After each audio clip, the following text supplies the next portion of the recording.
साथ बदलते भारत की शान।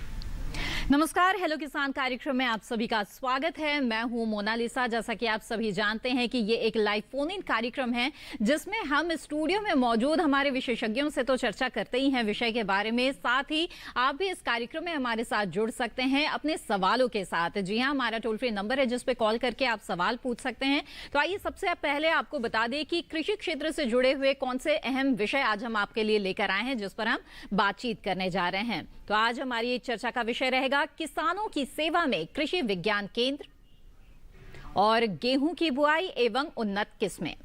जी हाँ, महत्वपूर्ण विषय हैं ये दोनों ही। अगर इन विषयों से जुड़े हुए सवाल आप पूछना चाहते हैं तो आप हमारे टोल फ्री नंबर पे कॉल कर सकते हैं। नोट कर लें हमारी टोल फ्री नंबर जिस पर आप कॉल करके हमारे विशेषज्ञ मेहमानों से सवाल पूछ सकते हैं।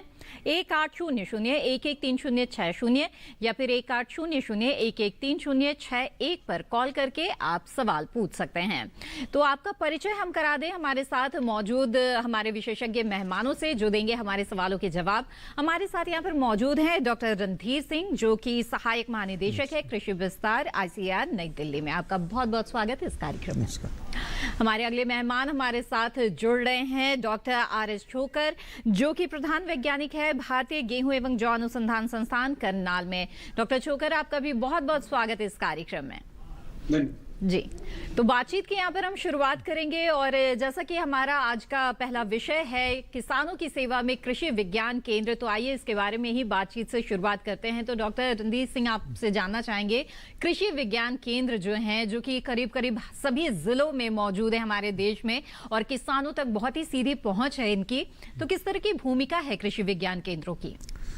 मोना जी, बहुत अच्छा प्रश्न है और मैं आपको बताना चाहूँगा, अपने दर्शकों को भी बताना चाहूँगा कि आज देश में 725 कृषि विज्ञान केंद्र हैं और हर कृषि विज्ञान केंद्र किसान की सेवा में लगा है। जी, सबसे पहले तो जो भी हमारी तकनीक, जो हमारे संस्थान हैं, स्टेट एग्रीकल्चर यूनिवर्सिटीज़ हैं या दूसरे जो संस्थान हैं कृषि में जुड़े हुए हैं, उनमें जो भी तकनीक उत्पन्न होती है, डेवलप होती है, वो कृषि विज्ञान केंद्र लेते हैं। जी। और उस तकनीक को वो फिर टेस्ट करते हैं अपने कृषि विज्ञान केंद्र पर, ताकि वो ये देख पाएँ कि वो तकनीक उस क्षेत्र के लिए अनुकूल है या नहीं है। जी। फिर ऑन फार्म टेस्टिंग के बाद में उस तकनीक के डेमोस्ट्रेशंस, प्रदर्शन किसान के खेतों पर लगाते हैं। जी। और इससे जो किसान हैं उनको जोड़ते हैं और उस पूरी प्रोसेस में जो किसान भाई हैं वो प्रदर्शनी से जुड़े रहते हैं। आसपास के किसानों को भी समय समय पर उन प्रदर्शनों को दिखाते हैं और जब वो प्रदर्शन कंप्लीट होने पर आता है तो जो हमारे स्टेट डिपार्टमेंट ऑफ एग्रीकल्चर के जो हमारे पदाधिकारी हैं उनको भी इनवाइट करते हैं, जो दूसरे कर्मचारी हैं, अधिकारीगण हैं, उनको भी हम डेमोस्ट्रेशन प्लॉट्स पे इनवाइट करते हैं।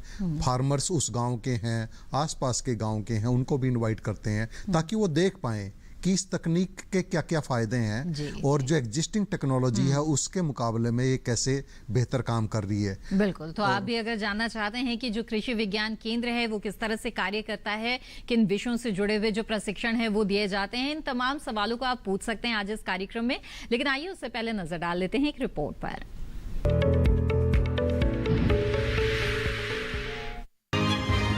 कृषि विज्ञान केंद्र का मतलब है फार्म साइंस सेंटर। कृषि विज्ञान केंद्र खेती पर आधारित ऐसे विस्तार केंद्र है जिनका काम किसानों को खेती की नई नई जानकारियां देना है। खेती किसानी करने वाले किसानों और खेती से जुड़े रोजगार में शामिल लोगों के लिए कृषि विज्ञान केंद्र ज्ञान के भंडार के रूप में मौजूद है। हालांकि अक्सर जानकारी के अभाव में किसान इन केंद्रों से मिलने वाले फायदों को नहीं ले पाते। किसानों को खेती की नई से नई जानकारी के साथ साथ प्रशिक्षण की सुविधा मिले, इसी को ध्यान में रखकर देश में जिला स्तर पर कृषि विज्ञान केंद्रों की स्थापना की गई है। कृषि विज्ञान केंद्र किसानों को न सिर्फ प्रशिक्षण देते हैं, बल्कि कृषि उत्पादन प्रणालियों के तहत नई तकनीक, बीज व रोपण सामग्री तक मुहैया कराने में किसानों की मदद करते हैं।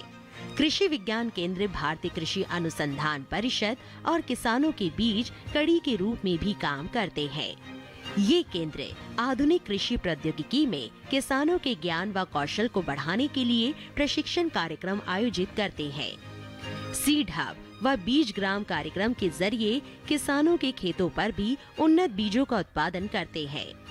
प्रौद्योगिकी के प्रसार के लिए बड़े पैमाने पर किसान मेलों, कृषि प्रदर्शनियों, प्रौद्योगिक सप्ताह, मीटिंग, समूह चर्चा, सेमिनार, फसल दिवस, रेडियो टीवी पर चर्चा का आयोजन भी करते हैं।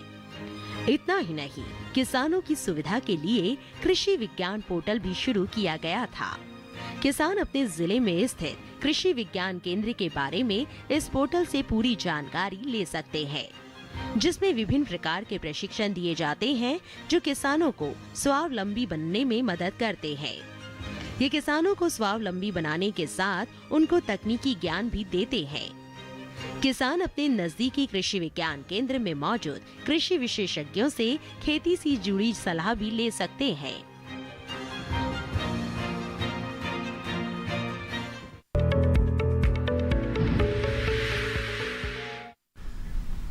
जी हाँ, तो कृषि विज्ञान केंद्रों की भूमिका के बारे में छोटी सी रिपोर्ट आपने देखी। इसके बारे में बातचीत को आगे बढ़ाएंगे, लेकिन दूसरे मेहमान का रुख कर लेते हैं। दूसरे विषय की बातचीत की शुरुआत करते हैं। डॉक्टर छोकर, आपसे जानना चाहेंगे, हमारे देश में जो किसानों के लिए दो सबसे महत्वपूर्ण खाद्यान्न फसलें हैं, धान, गेहूं, उनमें से एक गेहूं के बारे में हम बात करने जा रहे हैं। तो जानना चाहेंगे सबसे पहले कि किसानों के लिहाज से कितना महत्व है इसकी खेती का, साथ ही अगर गेहूं की बुआई की बात करें तो उचित समय क्या है इसकी बुआई का?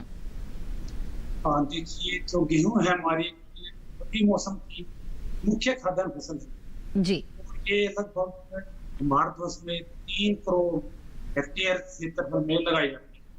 अगर हम अपनी बढ़ती हुई जनसंख्या को देखें, उनकी खाद्य सुरक्षा के लिए तो इसकी पैदावार को बढ़ाना होगा, उत्पादन को बढ़ाना होगा। तो उत्पादन बढ़ाने के लिए हमें इसकी उत्पादकता, तो इसकी उपज है एकड़, उसको बढ़ाना होगा, और उसके लिए हमें उन्नत विधियां उनको अपनाना होगा। सबसे मुख्य है कि जो उन्नत किस्म को चयन करना होगा, उसके बाद जो मुख्य रोल रहता है जी बिल्कुल। तो जैसे कि बता रहे हैं डॉक्टर छोकर कि हमारी जो लगातार बढ़ती जनसंख्या है उसके खाद्य सुरक्षा के लिहाज से अगर देखा जाए तो गेहूं का जो उत्पादन है उसे बढ़ाने की जरूरत है और उत्पादकता की तरफ ध्यान देना ज्यादा जरूरी है। और इसके लिए जरूरी है कि जो वैज्ञानिक विधियां हैं, आधुनिक तकनीक है, उसको आप अपनाए गेहूं की खेती के दौरान। तो ऐसे में क्या है गेहूं की खेती के उचित जो उपाय है, जो तरीके हैं, वो क्या है, इसके बारे में विस्तार से आज हम बात करेंगे। आइए उससे पहले नजर डाल लेते हैं एक रिपोर्ट पर।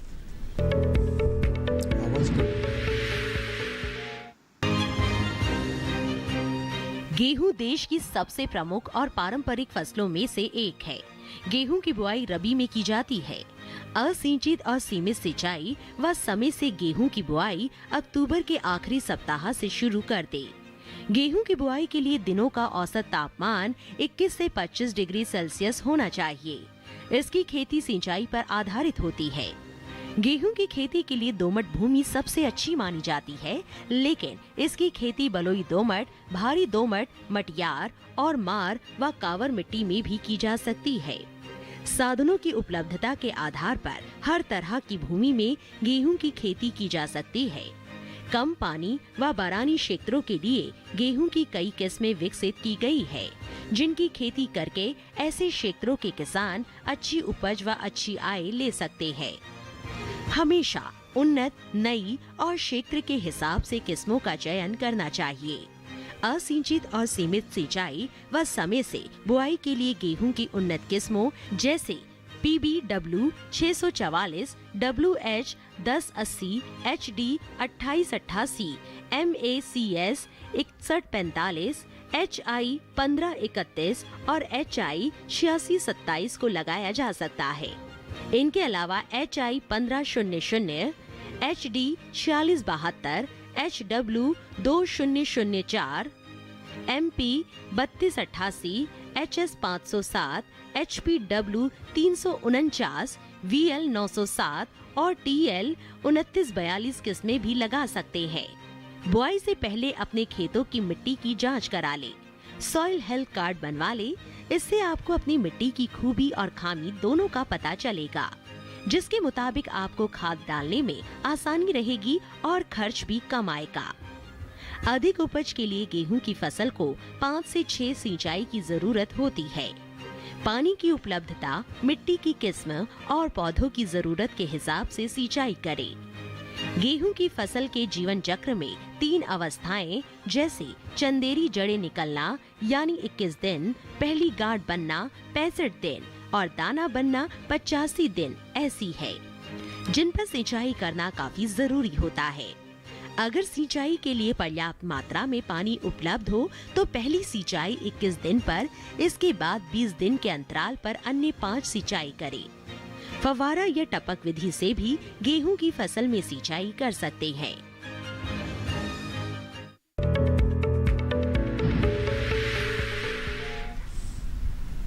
जी हाँ, तो गेहूं की खेती से जुड़ी ये रिपोर्ट आपने देखी है, और अगर इस विषय से जुड़े हुए और भी सवाल आप पूछना चाहते हैं, जानकारी हासिल करना चाहते हैं, तो आप हमारे टोल फ्री नंबर पे कॉल कर सकते हैं और हमारे विशेषज्ञ मेहमान से राय ले सकते हैं। बातचीत को यहाँ पर आगे बढ़ाते हैं और डॉक्टर सिंह, जैसे कि कृषि विज्ञान केंद्रों की भूमिका के बारे में हम बात कर रहे थे, जानना चाहेंगे आपसे कि देश की आधी से ज्यादा जो आबादी है वो किसी न किसी रूप से कृषि और इसके जुड़े जो क्षेत्र हैं उस पर निर्भर करते हैं अपने आजीविका के लिए। ऐसे में हमारे ग्रामीण क्षेत्रों में जो युवाओं की इतनी बड़ी तादाद है, उनके लिए मैं आपसे जानना चाहूंगी कि उनके ज्ञान और कौशल में वृद्धि हो, इसके लिए कृषि विज्ञान केंद्र किस तरह की भूमिका अदा करता है? बहुत अच्छा प्रश्न है, क्योंकि हमारा जो एक मूल कर्तव्य है वो है हमारे युवाओं को रोजगार उत्पन्न करवाने के लिए प्रशिक्षण देना, उनका कौशल बढ़ाना और गांव में ही वो अपनी आमदनी का एक जरिया पैदा कर सके जी। ऐसा कृषि विज्ञान केंद्रों का ध्येय है। तो हमारी एक परियोजना है जिसको हम आर्या कहते हैं, और कैसे युवाओं को आकर्षित करें खेती में, उनके लिए वहीं पे प्रशिक्षण कार्यक्रम का आयोजन करें। जैसे मशरूम में हो गया, बी कीपिंग हो गया, वैल्यू एडिशन प्रोसेसिंग, मूल्य संवर्धन जिसको बोलते हैं, प्रोसेसिंग से संबंधित है। और बहुत सी ऐसी एंटरप्राइजेज हैं जिनमें किसानों को और जो हमारे युवा हैं उनको प्रशिक्षण देते हैं। उसमें वो अपनी इकाई भी इस्टेब्लिश कर सकते हैं और समूह बना के भी उसमें इकाई बना सकते हैं। इसमें हमारे जो कृषि विज्ञान केंद्र हैं वो सेल्फ हेल्प ग्रुप भी बनवाते हैं और जो फार्मर प्रोड्यूसर ऑर्गेनाइजेशंस हैं उनको भी बनाते हैं और मदद करते हैं उनकी कि कैसे उत्पादन से लेके और मार्केटिंग तक, प्रोसेसिंग तक उनकी पूरी मदद करते हैं कि कहाँ उनको हेल्प की जाए। यानी कि किसान सिर्फ किसान ही न रह जाए, एक उद्यमी के तौर पर वो आगे आए और इससे जो रोजगार की संभावनाएं और ज्यादा बढ़ जाती है, तो वो किस प्रकार से करे, इसमें कृषि विज्ञान केंद्र की अहम भूमिका रहती है। बातचीत को आगे बढ़ाएंगे। इस वक्त हमारे साथ एक कॉलर जुड़ गए हैं, उनका सवाल यहाँ पर ले लेते हैं। दिनेश जी इस वक्त बुलंदशहर उत्तर प्रदेश से हमारे साथ जुड़ रहे हैं। दिनेश जी, स्वागत है आपका, पूछिए अपना सवाल। जी नमस्ते मैडम। जी नमस्कार। जी दिनेश जी, अपना सवाल पूछ सकते हैं आप। जी मैडम, मैं ये जानना चाहता हूँ कि जो ये गेहूं का बढ़िया बीज कौन सा है? जी ठीक है, आइए जानते हैं। डॉक्टर छोकर, क्या सुझाव देंगे आप दिनेश जी को?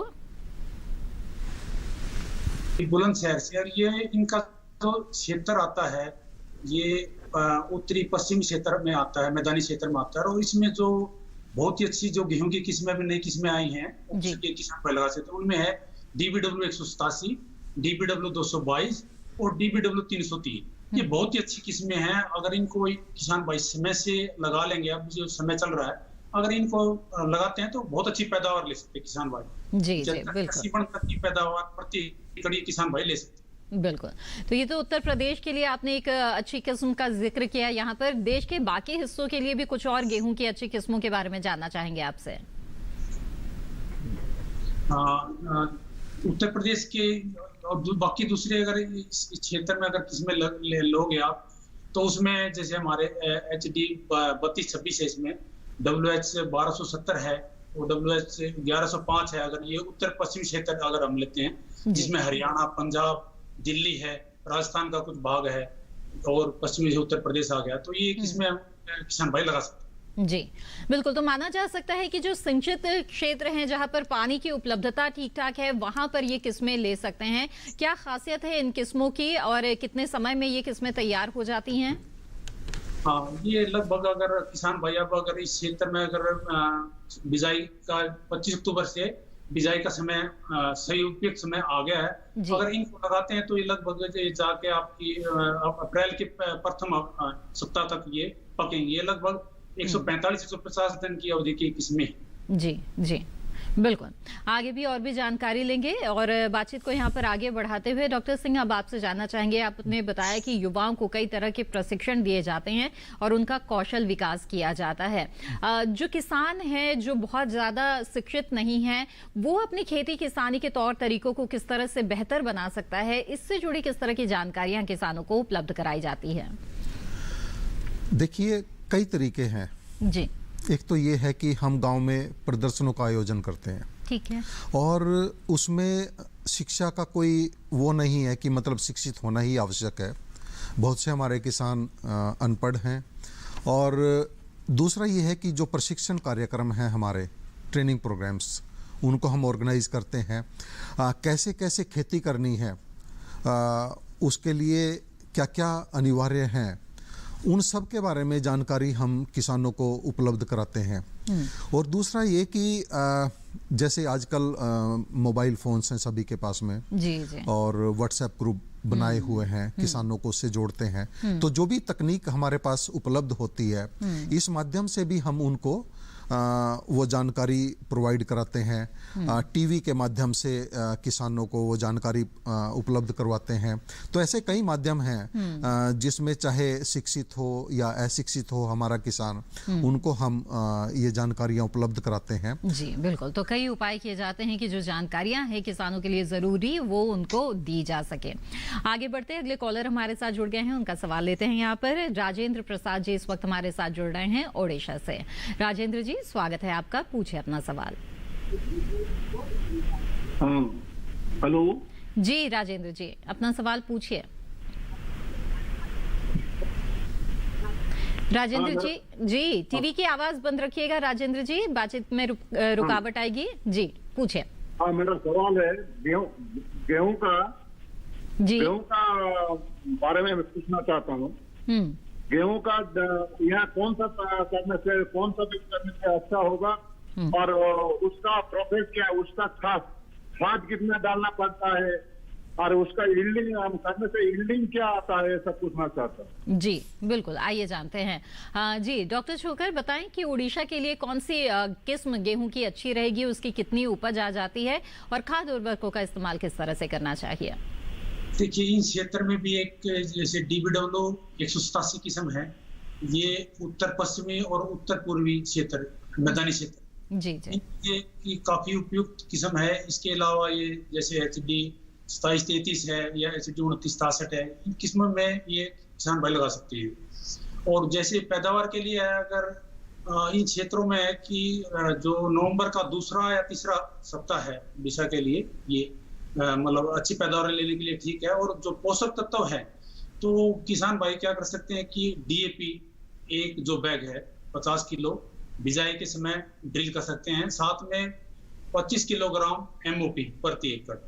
और इसके बाद जो यूरिया की आवश्यकता होगी, वो लगभग समय से जो बिजाई है उसमें 110 किलोग्राम यूरिया, लगभग 2-2.25 बैग यूरिया उनको किसान भाई को डालना होगा।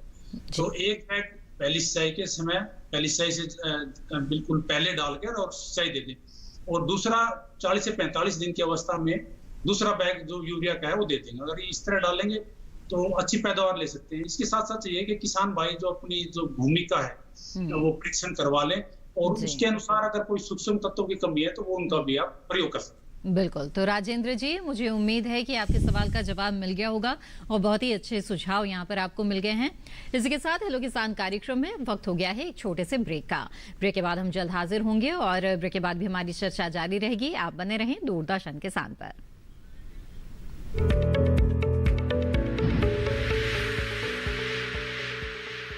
अरे भाई, सुना नहीं क्या? केसीसी ने किसानों का जिंदगी बदल दिया है। देश के छोटे किसान 1,60,000 रुपए तक का कर्ज बिना किसी गारंटी को ले पाएंगे। ब्याज खोरों से भी पीछा छुटा। मैं तो जैविक खेती का पूरा सामान मंगा लिया। केसीसी का भी कोई दबाव नहीं है। ब्याज चुकाने के लिए पूरा 1 साल मिलता है।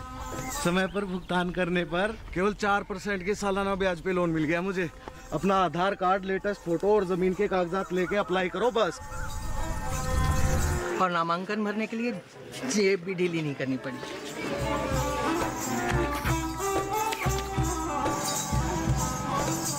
चाचा, उधार चुकाने के 24 घंटे के बाद उतने ही पैसे वापस निकाल सकते हैं। केसीसी ने किसानों की जिंदगी वाकई बदल दी है। तो आप भी किसान क्रेडिट कार्ड अपनाएं और सहजता से ऋण पाएं।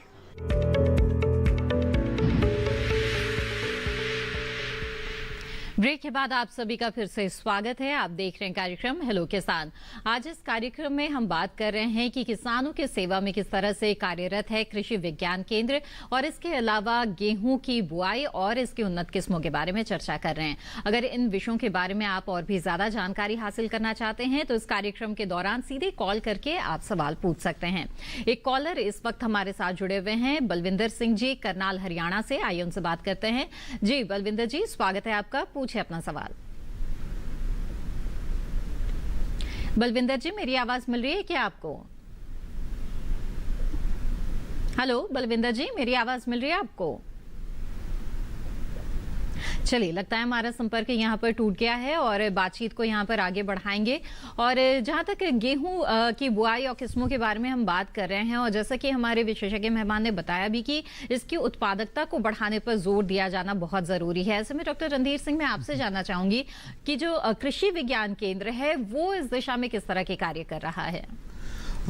कृषि विज्ञान केंद्र किसानों के लिए काफ़ी कार्य कर रहा है। और मैं थोड़ा सा बताना चाहूँगा कि हमने एक सर्वे किया था सीसा सीमेंट के साथ मिलके 44 जिलों में किया, हरियाणा, पंजाब, पश्चिमी, ये पूर्वी उत्तर प्रदेश और बिहार में।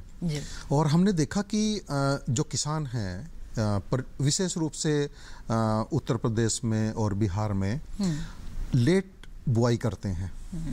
वो नवंबर के लास्ट में शुरुआत करते हैं, तो इससे उनकी फसल की काफ़ी हानि होती है। दूसरा, हमने देखा कि वो जो प्रजाति है वो भी पुरानी यूज करते हैं, और जो फर्टिलाइजर का यूज है, खाद का उपयोग है, वो भी बैलेंस्ड नहीं है। तो कृषि विज्ञान केंद्र उनके लिए काफ़ी जागरूक कार्यक्रम आयोजित करता है और उनको सलाह देता है कि जो नई प्रजातियां हैं उनकी समय से बुआई करें, और उनका जो बीज है वो भी कृषि विज्ञान केंद्र उत्पन्न करते हैं और किसानों को उपलब्ध कराते हैं। जैसे अभी छोकर साहब भी जुड़े हुए थे, और जो हमारा इंस्टीट्यूट है Indian institute of wheat and barley research, वो भी किसानों को बीज उपलब्ध कराते हैं जो हमारी उन्नत प्रजातियां हैं। और मैं समझता हूँ डॉक्टर छोकर एक और विषय पे बात करेंगे, विशेष रूप से जो खरपतवार नाशक दवाइयाँ हैं उनके प्रतिरोधकता आ गई है, और इन्होंने काफ़ी काम किया है उस पर। मुझे लगता है ये उस विषय को भी छुएंगे, और कृषि विज्ञान केंद्र इनके बारे में काफ़ी जागरूकता किसानों को उपलब्ध कराते हैं। जी, आइए आगे बढ़ते हैं। इस वक्त हमारे साथ एक कॉलर जुड़ गए हैं, उनका सवाल यहाँ पर ले लेते हैं। भगवान सिंह राजपूत जी इस वक्त मध्य प्रदेश से हमारे साथ जुड़े हुए हैं। जी भगवान सिंह जी, स्वागत है आपका। पूछिए अपना सवाल। हमारे साथ एक भगवान जी, आपसे गुजारिश रहेगी कि टीवी की आवाज बंद कर दीजिए, इससे बातचीत में रुकावट आएगी। ठीक है, ठीक है जी। हम गांव के बारे में जानना चाहते हैं, कौन से अच्छा रहेगा किसान उनकी कौन सी। एक बार फिर से अपना सवाल दोहरा दे भगवान जी, आपकी आवाज हमें साफ साफ नहीं मिल पा रही है। जी मैडम, ये गेहूं के बारे में सवाल पूछना चाहते हैं। जी, गेहूं मतलब कौन सी सही रहेगी आजकल, बोल रहा हूँ मैं। कौन सी किस्म लगाएं आप मध्य प्रदेश में, क्या ये जानना चाहते हैं? ये लग रही है 322 अच्छा, ठीक है, आइए जानते हैं। डॉक्टर छोकर बताएं, क्या आप सुझाव देना चाहेंगे? मध्य प्रदेश से हमारे किसान हैं भगवान सिंह जी, जिन्होंने कॉल किया है, क्या सुझाव देंगे इन्हें?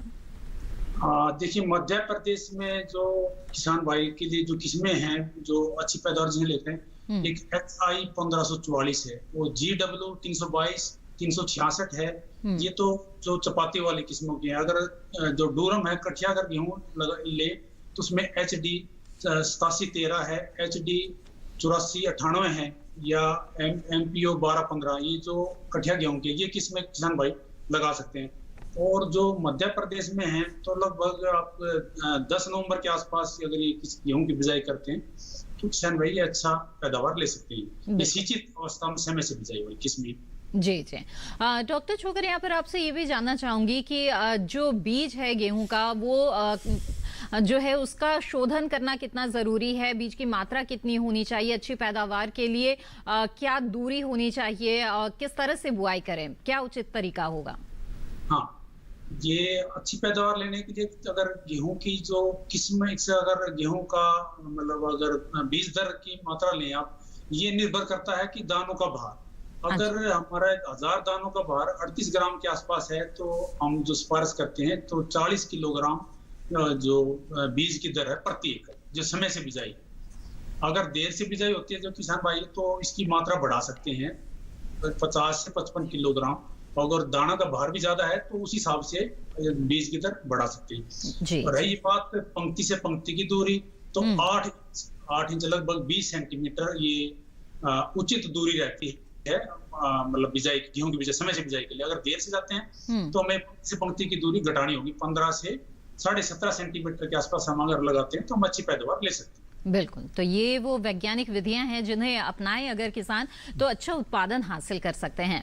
बहरहाल आगे बढ़ते हैं, अगले कॉलर हमारे साथ जुड़ गए हैं, उनका सवाल लेते हैं। रघुनाथ पांडे जी इस वक्त अयोध्या उत्तर प्रदेश से हमारे साथ जुड़ रहे हैं। जी रघुनाथ जी, स्वागत है आपका, पूछिए सवाल। रघुनाथ जी, टीवी की आवाज बंद कर दीजिए, बातचीत में देरी होगी इससे। मेरी आवाज मिल रही है आपको? जी मैडम, गेहूं की पछैती वैरायटी के बारे में जानना है। ठीक है जी, चलिए आइए जानते हैं। जी डॉक्टर छोकर बताएं, गेहूं की पछेती किस्में कौन कौन सी हैं और क्या होगा उचित समय पछेती किस्म लगाने का, ये भी बता दें। ये जो पछेती किस्म ये भी क्षेत्र के हिसाब से आएंगे। किसान भाई किस क्षेत्र से हैं? ये उत्तर प्रदेश अयोध्या से। हाँ, जो उत्तर प्रदेश में है तो वहाँ उसके लिए अगर जो किस्में हैं उसमें XI 1563 है, ये देर से बिजाई वाली किस्में हैं। इसके बाद है HD 2036 है, HD 2985 है।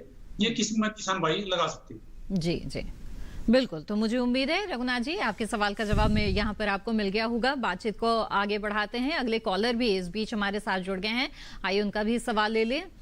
जी राजस्थान से इस वक्त हमारे साथ एक कॉलर जुड़ रहे हैं। नमस्कार, स्वागत है आपका, पूछिए अपना सवाल। ओम प्रकाश जी, मेरी आवाज मिल रही है आपको? हाँ आ रही है। जी जी, अपना सवाल पूछिए। मैडम, मैं भरतपुर राजस्थान से बोल रहा हूँ। ठीक है, तो मुझे गेहूं की किस्में बताएं। ठीक है, आइए जानते हैं। जी डॉक्टर छोकर, राजस्थान के लिए अच्छी किस्म जानना चाहते हैं। राजस्थान में भी कुछ जो क्षेत्र है जैसे गंगानगर के आसपास का है, इसमें तो जो मैंने पहले किस्म बताई थी उत्तर पश्चिमी मैदानी क्षेत्र के लिए वो किसान भाई वो लगा सकते हैं, जैसे DBW 180 है, 222 है, DBW 303 है। वो जैसे कुछ क्षेत्र है जैसे कोटा उदयपुर का है, ये मध्य भारत में आता है। तो उसमें जो मैंने किस्म बताई थी XI 1544 बताई थी, GW 322 है या GW 366 है, ये तो चपाती वाली किस्म थी। XI 8713 थी जो कठिया या डूरम गेहूं है, तो ये किसान भाई ये लगा सकते। जी बिल्कुल ओम प्रकाश जी, मुझे उम्मीद है आपके सवाल का जवाब मिल गया होगा। और डॉक्टर सिंह, मैं आपसे जानना चाहूंगी कि जैसे कि हम बात करें कि अच्छा उत्पादन, अच्छी उत्पादकता अगर चाहिए किसी भी फसल की हो, तो जो वैज्ञानिक तरीके हैं उन्हें अपनाना बेहद जरूरी है। तो ऐसे में खेती किसानी के जो पारंपरिक तौर तरीके हैं उन्हें बदल के और जो वैज्ञानिक विधियां हैं उन्हें अपनाएं, इसके लिए किस तरह से प्रोत्साहित किया जाता है कृषि विज्ञान केंद्रों के द्वारा? कृषि विज्ञान केंद्र काफ़ी जागरूक कार्यक्रम किसानों के लिए आयोजित करते हैं। जैसे मैंने पहले भी कहा कि जैसे हम प्रदर्शनी लगाते हैं या प्रदर्शन लगाते हैं खेतों पे, तो वहाँ पे भी हम किसानों को आमंत्रित करते हैं और आसपास के किसानों को भी आमंत्रित करते हैं। और जैसे आज गेहूं की हम चर्चा कर रहे हैं, तो कौन सी प्रजाति, विशेष रूप से नई प्रजाति उस क्षेत्र के लिए उपयुक्त है, उसको लगाएं, उसका बीज शोधन करें, सीड ट्रीटमेंट, और किस टाइम उसको लगाना है उसके बारे में जानकारी उपलब्ध कराते हैं, लिटरेचर भी देते हैं, आईसीटी के माध्यम से भी उन तक पहुंचते हैं। जैसे अभी छोकर साहब ने बताया कि हरियाणा पंजाब में जैसे 10 नवंबर तक बुआई कंप्लीट कर लेते हैं ज़्यादातर किसान, 90%। और जैसे आप उत्तर प्रदेश में चले जाएंगे, पूर्वी उत्तर प्रदेश में, बिहार में, तो वो 28-29 नवंबर के करीब उनका बुआई का समय रहता है। तो इसको थोड़ा अगर एडवांस कर लें तो मुझे लगता है इनका उत्पादन काफ़ी बढ़ जाएगा। इसके लिए प्रशिक्षण कार्यक्रम भी हम आयोजित करते हैं।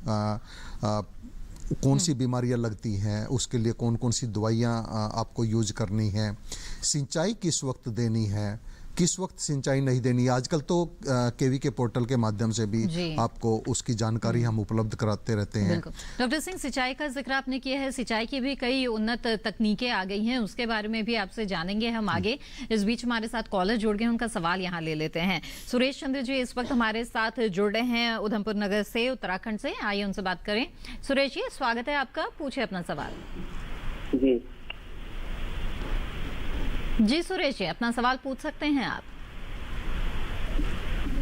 हेलो जी, नमस्कार मैम। जी नमस्कार। गेहूं की बुआई कब की जाए? जी ठीक है, डॉक्टर छोकर बताएं, इन्हें क्या सुझाव देना चाहेंगे आप?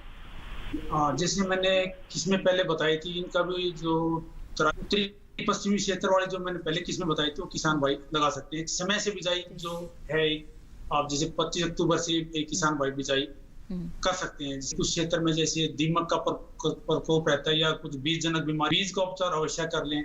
और दीमक जहाँ थोड़ी समस्या रहती है उसके लिए जैसे प्रति केजी 4 ml या फिप्रोनिल है 6 ml प्रति किलो बीज के हिसाब से इनका प्रयोग करें। साथ में अगर जो बीज जनक बीमारी है उनके लिए कार्बोक्सिन है, कार्बेंडाजिम है 2.5 ग्राम प्रति किलो बीज, या टेबुकोनाजोल 1 ग्राम प्रति किलो बीज के हिसाब से बीज का जो ट्रीटमेंट कर लें। बिल्कुल, तो अच्छी किस्म का चुनाव अपने क्षेत्र के अनुसार अगर करे और बीजोपचार भी करे तो काफी हद तक जो है कई तरह के रोगों से छुटकारा मिल जाता है, बचाव आप पहले ही कर लेते हैं और अच्छी उपज भी आपको मिलती है। बहरहाल इसी के साथ यहाँ पर कार्यक्रम हेलो किसान में वक्त हो गया है एक और छोटे से ब्रेक का। हम जल्द हाजिर होंगे, आप बने रहें दूरदर्शन किसान पर।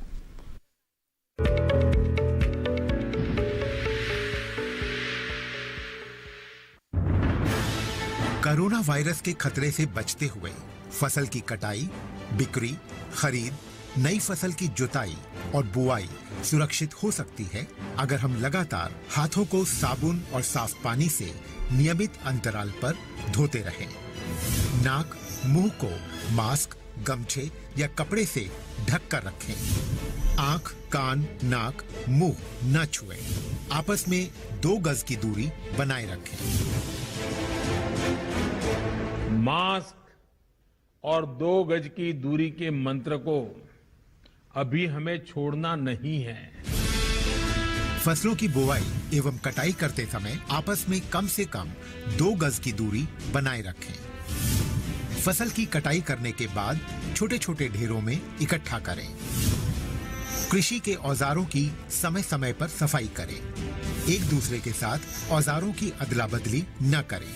श्रमिकों के शौचालयों और हाथ धोने की जगह की ठीक से सफाई जरूरी है। बुआई, कटाई एवं मड़ाई के दौरान इस बात का ध्यान रखें कि इन स्थानों के आसपास कोई थूके नहीं। कंबाइन, हार्वेस्टर, थ्रेशर, जुताई और बुआई की मशीनों को इस्तेमाल से पहले साफ करें। मशीनों के इस्तेमाल से पहले और इस्तेमाल के बाद हाथ साबुन से साफ करें। वाहनों, बोरियों, थैलियों और पैकिंग के दूसरे सामान की साफ सफाई पर भी खास ध्यान दें। खरीद केंद्र पर आने से पहले किसानों एवं श्रमिकों की जांच। खरीद केंद्रों पर भीड़ न लगाएं एवं किसानों को बारी बारी से बुलाएं। गोदामों पर खरीदी हुई फसल को लेने में शीघ्रता करें ताकि किसानों एवं श्रमिकों को रुकना ना पड़े। कोरोना के खतरे से बचाव और अधिक जानकारी के लिए आरोग्य सेतु ऐप डाउनलोड करें। देश में खाद्य सुरक्षा के ये सिपाही भोजन की निरंतर उपलब्धता को सुनिश्चित करते हैं। किसान स्वस्थ रहें तभी हम कोरोना वायरस से जीत पाएंगे, आगे बढ़ पाएंगे। किसान सबल, देश प्रबल।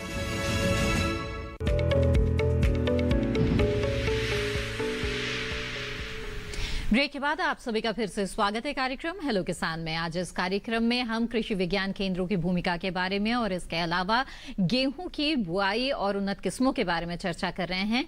अगर इन विषयों से जुड़े हुए सवाल आप पूछना चाहते हैं तो आप हमारे टोल फ्री नंबर पर कॉल कर सकते हैं और सवाल पूछ सकते हैं। इस वक्त हमारे साथ एक कॉलर जुड़ रहे हैं, आइए उनसे बात करें।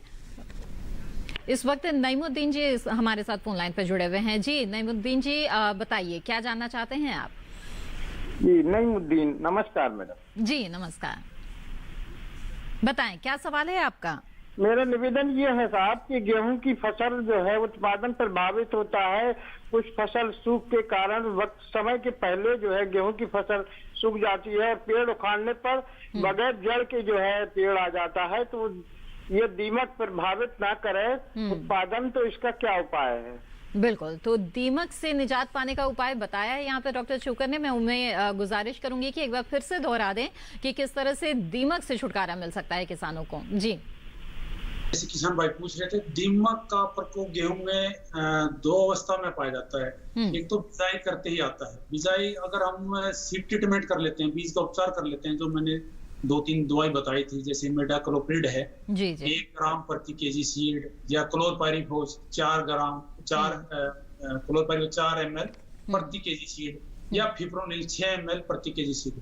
या अगर ये तो शुरू की अवस्था में अगर सीड ट्रीटमेंट कर लेंगे तो लगभग 35-40 दिन तक किसान भाइयों को दीमक की समस्या नहीं होगी, क्योंकि इसके बाद फूट होनी शुरू हो जाती है, टिल्लिंग होती है गेहूं में, तो कम रहती है इसका फिर नुकसान। इसके बाद दीमक का प्रकोप आता है फिर जब पकाई की तरफ गेहूं की फसल आती है।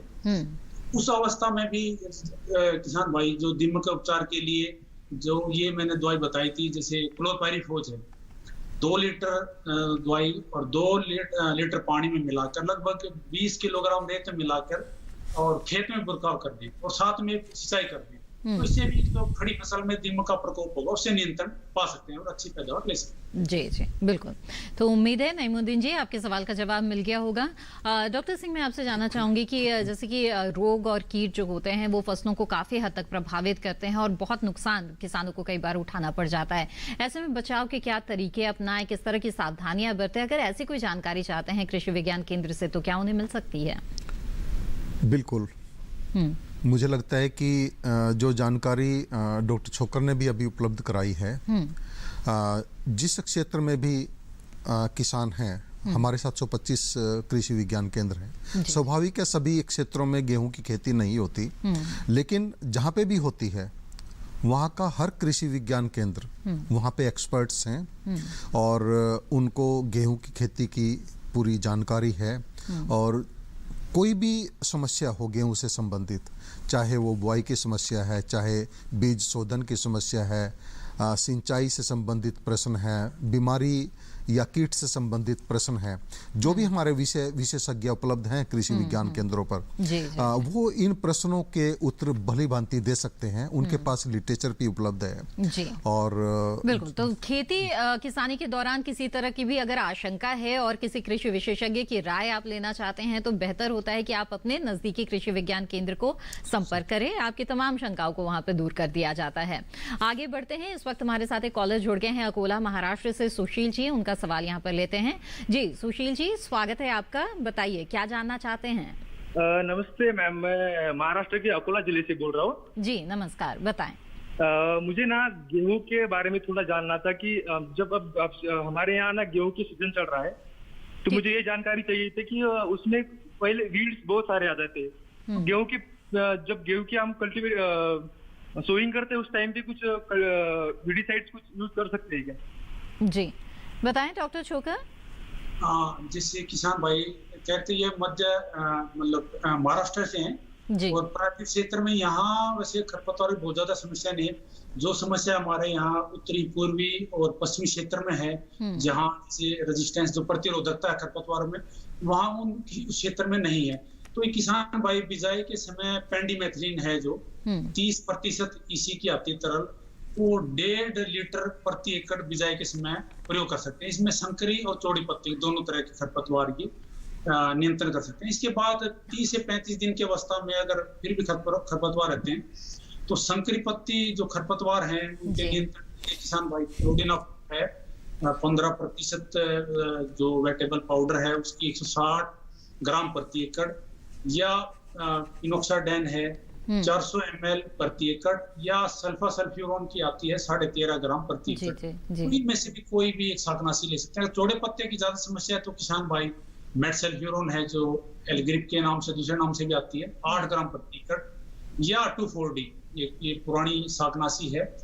अगर 80% की है तो 250 ग्राम प्रति एकड़, या जो 38% ईसी की है तो 500 ml प्रति एकड़ अगर किसान भाई प्रयोग करते हैं तो चौड़े पत्ते के नियंत्रण कर सकते हैं। बिल्कुल सुशील जी, यहाँ पे बहुत सारे खरपतवार नाशी का यहाँ पे सुझाव आपको मिल गया है। मुझे उम्मीद है कि आपको इस समस्या से जल्दी छुटकारा मिल जाएगा।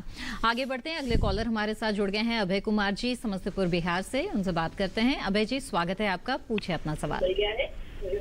अभय जी आपसे गुजारिश रहेगी कि टीवी की आवाज बंद कर दें। हेलो, मेरी आवाज मिल रही है आपको? जी जी सर, बंद कर दिए हैं। जी जी, अपना सवाल पूछिए। मेरा सवाल है सर, बिहार में जो गेहूं है, गेहूं पिछात वैरायटी के बारे में बताइए सर।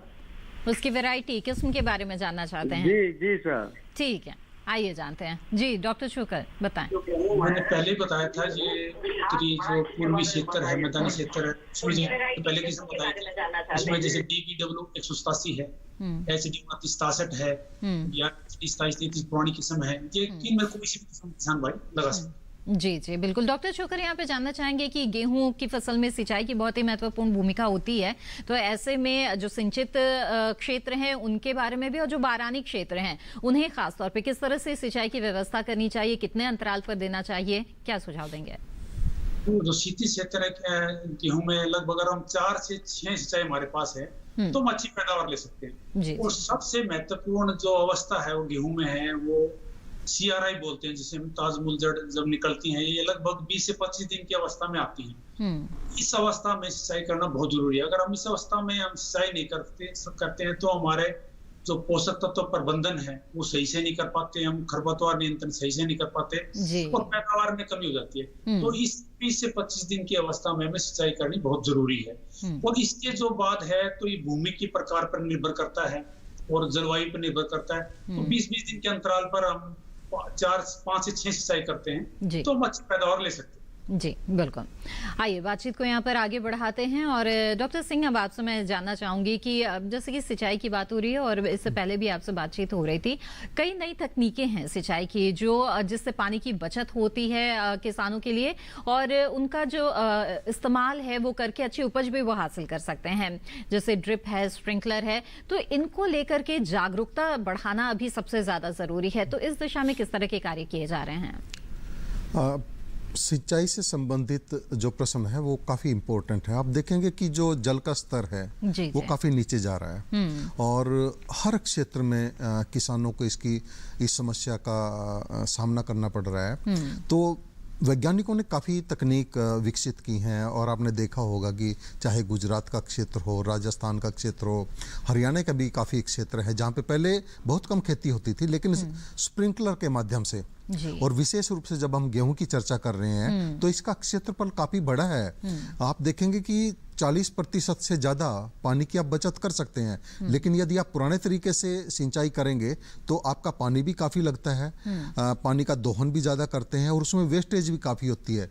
जबकि जो स्प्रिंकलर इरिगेशन है उसके माध्यम से जब आप सिंचाई करते हैं तो 40% यदि आप पानी की बचत कर लें तो आप इसमें काफ़ी क्षेत्रफल गेहूं के अंतर्गत ला सकते हैं। आपकी पैदावार भी बढ़ती है और आपकी जो क्वालिटी है गेहूं की निश्चित रूप से वो भी अच्छी होती है। जी जी बिल्कुल। तो इसी के साथ यहाँ पर वक्त हो गया है एक छोटे से ब्रेक का। ब्रेक के बाद भी हमारी चर्चा जारी रहेगी और गेहूं की खेती से जुड़ी जानकारी हो या कृषि विज्ञान केंद्रों के बारे में किस तरह से ये कार्य करता है और आपको जो है वो किस तरह से मदद कर सकता है, इसके बारे में जानना चाहते हैं तो जरूर जुड़िए हमारे साथ इस कार्यक्रम में। लेकिन फिलहाल रुकते हैं एक छोटे से ब्रेक के लिए। बने रहें दूरदर्शन किसान पर।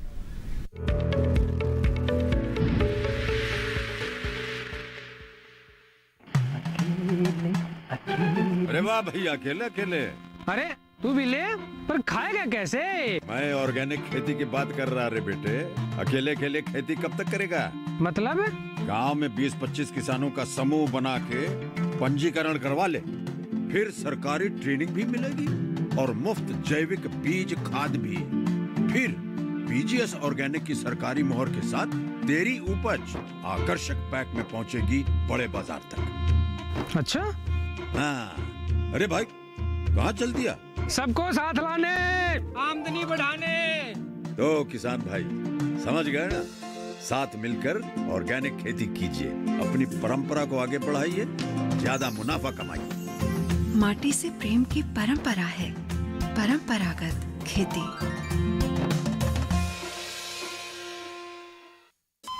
अरे सुन तो। मुझे क्या सुनाना चाहते हो? जो सुनाओ मेरी सौतन को। किसको? अरे वही तुम्हारा मोबाइल फोन जिससे सुबह शाम दिन रात चिपके रहते थे और कहते थे किसान कॉल सेंटर से बातें हो रही हैं। अच्छा ये बात है। हाँ क्यों, क्या हुआ? अब बात नहीं होती क्या? अब तो झट से बात हो जाती है। ऐसा क्या? हाँ, अब तो ज्यादा लाइनें और खास तकनीक के कारण खेती के माहिरों से तुरंत बात हो जाती है। और अगर कभी लाइन व्यस्त हो तो अपनी समस्या फोन पर रिकॉर्ड करा दो, वहाँ से फोन आ जाता है और समस्या की हल का मैसेज भी आ जाता है। ये देखो आ गया। अरे वाह, इसका मतलब इंतजार की घड़ी अब खत्म। हाँ। तभी मैं सोचूं कि आजकल मुझ पर इतना प्यार क्यों आ रहा है। कृषि संबंधी समस्याओं का अपनी भाषा में तुरंत हल पाने के लिए पूरे भारत में किसी भी फोन से हेल्पलाइन नंबर पर संपर्क करें। किसानों का दोस्त किसान कॉल सेंटर।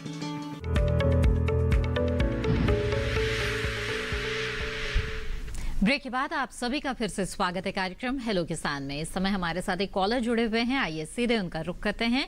धीरज सिंह जी इस वक्त हमारे साथ जुड़ रहे हैं और यह उत्तर प्रदेश से। धीरज जी स्वागत है आपका, बताइए क्या जानना चाहते हैं आप? हेलो जी। जी हेलो, बताइए। नमस्ते जी सर, ये गेहूं की खेती करना चाहता हूँ सर। उसमें आप मध्यम किस्में और उसमें नाइट्रोजन कितना होना चाहिए और सर बीज से बीज की दूरी और क्या होना चाहिए जी, और शोधन के बारे में बताएं सर। और सर मेन चीज ये बताएं आप, इसमें नाइट्रोजन उर्वरा शक्ति के लिए जैविक का प्रयोग बताएं। ठीक है, आइए जानते हैं। डॉक्टर छोकर बताएं। जो उत्तर प्रदेश के लिए जैसे मैंने बताया था कि उन्नत किस्मों का चयन कर सकते हैं, जो मैंने किस्में बताई, समय से बिजाई और जैसे मैंने बीज का उपचार और बीज की मात्रा बताई थी, वो प्रयोग करें। साथ साथ में जो पोषक तत्व था मैंने बताया था, तो उन पोषक तत्वों का अगर आपका जैसे कुछ क्षेत्र में भी हमारे पास फास्फोरस की कमी हो रही है, तो अगर डीएपी नहीं मिल रहा है तो किसान भाई एनपीके मिश्रण है जो 12-32-16 ये ले सकते हैं 75 किलोग्राम प्रति एकड़ के हिसाब से ड्रिल कर सकते हैं। इसके बाद जो मैंने बताया था समय से बिजाई के लिए 110 किलोग्राम जो यूरिया बताया था, और समय से सिंचाई और खरपतवार प्रबंधन अगर करते हैं तो किसान भाई अच्छी पैदावार ले सकते हैं। बिल्कुल, आइए यहाँ पर आगे बढ़ते हैं और इस वक्त हमारे साथ एक अगले कॉलर जुड़ गए हैं, उनका सवाल ले ले। सोनू यादव जी मध्य प्रदेश से इस वक्त हमारे साथ जुड़ रहे हैं। जी सोनू जी स्वागत है आपका, बताइए क्या जानना चाहते हैं? जी नमस्कार मैम। हमें जो मध्य प्रदेश शाजापुर डिस्ट्रिक्ट में हमें मतलब कि गेहूं की उन्नत किस्म बोनी है मैम, और वो कहाँ पर मिलेगी मैम, इसके बारे में जानकारी चाहिए थी मैम। ठीक है जी डॉक्टर छोकर, क्या है उन्नत किस्में और कहाँ से प्राप्त कर सकते हैं? जैसे मैंने पहले बताया था मध्य भारत के लिए जैसे आपका HI 1544 है, GW 322 है, GW 366 है। ये तो मैंने चपाती वाली पहले किसी ने बताई थी। अगर दूरम कठिया गेहूं लगाना तो HI 8713 है या MP 1215, ये किस्में है समय से बिजाई के लिए। अगर किसान भाई देर से जाते हैं तो उसमें HD 2932 की किस्म है या MP 4010 है, इन किस्मों को लगा सकते हैं। जहां रही बीज की बात, तो ये अपने जो राज्य के बीज निगम हैं या कोई यूनिवर्सिटी वाले जो संस्थान है या जो हमारे जो ICAR संस्थान है, जैसे डॉक्टर रणदीप बता रहे KVK से, इनसे संपर्क कर सकते हैं, वहां से ये बीज ले सकते हैं उन्नत किस्म। बिल्कुल, तो उम्मीद है सोनू जी आपके सवाल का जवाब मिल गया होगा। डॉक्टर सिंह, जैसे कि यहाँ पर बात हो रही थी, डॉक्टर छोकर ने भी बताया और आपने भी बताया कि किस तरह से जो नई किस्में हैं किसी भी फसल की, कई तरह की नई किस्में जो है ICAR की तरफ से वो इजाद की जाती है, समय से उसकी जानकारी किसानों को मिले, यहाँ तक कि साथ में बीज भी मिले, और यही नहीं खाद की उपलब्धता भी बहुत महत्वपूर्ण है किसानों के लिहाज से। तो ये जो आदान है कृषि के, जो इनपुट्स हैं, वो किसानों के पास सही समय पर उचित समय पर पहुंचे, इसके लिए क्या कोशिशें की जा रही हैं? जो भी जैसे इनपुट्स हैं, कुछ इनपुट्स तो हमारे पास भी उपलब्ध होते हैं। जैसे बीज एक समस्या है जी, किसान को बीज की जरूरत होती है, दवाई की जरूरत होती है और खाद की आवश्यकता होती है। तो बीज कृषि विज्ञान केंद्र हैं, वो भी पैदा करते हैं, विभिन्न फसलों के करते हैं, गेहूं ही नहीं बाकी भी जो फसलें हैं, इवन आपके मछली पालन के लिए है, हॉर्टिकल्चर की क्रॉप है, वेजिटेबल्स हैं, उनके भी बीज कुछ उपलब्ध कराते हैं कृषि विज्ञान केंद्र। और जहाँ तक दवाइयों की बात है, प्राइवेट जो डीलर्स हैं उनके माध्यम से ही आमतौर पे अभी तक तो उपलब्ध कराते हैं दवाइयों को। और जो टिलेज है, जैसे जीरो टिलेज है या दूसरी जो मशीनें हैं, वो भी प्राइवेट डीलर्स के माध्यम से मिलते हैं। लेकिन कुछ कृषि विज्ञान केंद्र ऐसे भी हैं जहाँ पे कस्टम हायर सर्विस सेंटर्स हैं, वहाँ से वो इन मशीनों को भी ले सकते हैं, यूज कर सकते हैं। गांव में भी हमने कस्टम हायर सर्विस सेंटर्स बनाए हैं, उनको भी उपयोग में ला सकते हैं। तो इनपुट के लिए काफ़ी कोशिश की है और स्टेट डिपार्टमेंट ऑफ एग्रीकल्चर है, वो भी इस प्रयास में काफ़ी काम कर रहे हैं। तो ये जो कृषि आदान है, ये आसानी से किसानों को मिल जाए और इसके अलावा खेती के दौरान उसके बाद मार्केटिंग तक की तमाम जो जानकारियां हैं और इस कड़ी में उन्हें सहूलियत भी हो, उसके लिए जैसे कि आपने बताया था कि कृषक उत्पादक संगठन जो FPO है, उसकी बहुत बड़ी भूमिका रहती है। तो किस तरह से किसानों को कृषि विज्ञान केंद्रों की तरफ से प्रोत्साहित किया जा रहा है कृषक उत्पादक संगठन तैयार करने के लिए? सभी जो हमारे कृषि विज्ञान केंद्र हैं, जैसे मंत्री जी ने भी कई बार कृषि विज्ञान केंद्रों के साथ बैठक की और सभी को इसकी जानकारी भी उन्होंने भी उपलब्ध कराई। और सभी जो हमारे कृषि विशेषज्ञ हैं, उनके पास जो फार्मर प्रोड्यूसर ऑर्गेनाइजेशन है, किसान जो FPOs हैं, उनके बारे में उनको जानकारी उपलब्ध कराना, जो डिफरेंट ऑर्गेनाइजेशन है, चाहे NABARD है और कोऑपरेटिव ऑर्गेनाइजेशंस हैं, उनको भी इनके साथ जोड़ना और कहाँ वो इसको रजिस्टर करा सकते हैं, कितने फार्मर्स हैं इसके साथ जुड़ सकते हैं। 300 फार्मर्स हैं और जो हिली एरियाज हैं उसमें 100 के करीब फार्मर्स हैं, वो फार्मर प्रोड्यूसर ऑर्गेनाइजेशन बना सकते हैं। तो कृषि विज्ञान केंद्र जो है इसमें काफी अच्छी भूमिका निभाते हैं। यहाँ पर आगे बढ़ेंगे और डॉक्टर छोकर, मैं आपसे चलते चलते ये जानना चाहती हूँ कि गेहूं की बहुत ही उन्नत किस्मों के बारे में आपने बताया और कई वैज्ञानिक विधियों के बारे में भी बताया। चलते चलते आप क्या सुझाव देना चाहेंगे किसानों को अच्छा उत्पादन हासिल करने के लिए, वो क्या करें? देखिए, किस्में उन्नत किस्मों का चयन क्षेत्र के अनुसार, बिजाई के समय और भूमि की दिशा के अनुसार करें। और साथ साथ में जो एक खरपतवार है, ये गेहूं में एक मुख्य समस्या है जी।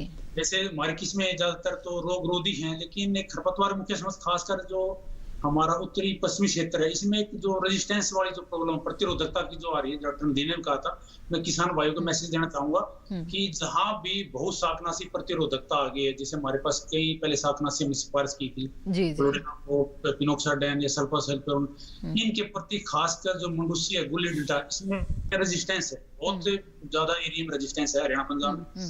तो यहाँ किसान भाई जो नई जो शाकनाशी है पायरोक्सासल्फोन, ये 2-3 नाम से मिलेगी, अवकीरा, जीडवा, मोमीजी, और इसकी जो मात्रा है 60 ग्राम प्रति एकड़।